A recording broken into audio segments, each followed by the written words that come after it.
U.S. to probe fatal Indiana crash involving Tesla Model 3. The U.S. government's road safety agency is sending a special team to Indiana to investigate a fatal crash involving a Tesla electric vehicle.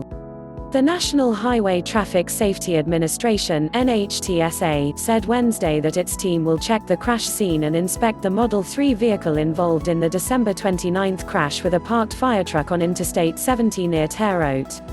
The crash, which killed the driver's wife who was a passenger in the Tesla, is the second one to be investigated in the past 2 weeks by NHTSA.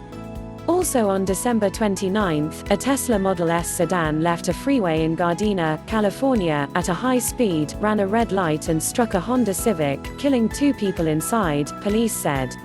The agency dispatched its Special Crash Investigation Unit to the site on New Year's Eve. Authorities have yet to determine in either case whether the Teslas were operating on autopilot, a system designed to keep a car in its lane and a safe distance from other vehicles. Autopilot also can change lanes on its own.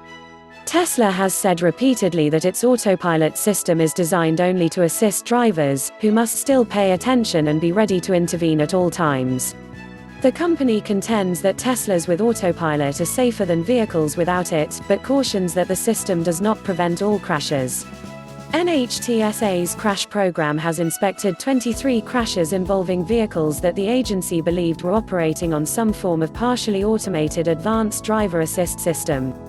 14 of these cases involved Tesla models. The team investigates more than 100 crashes per year.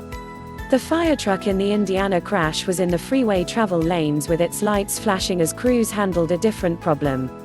Also, on December 7, yet another Model 3 struck a police cruiser on a Connecticut highway, though no one was hurt. NHTSA also is investigating that crash. For more updates, subscribe and share this video.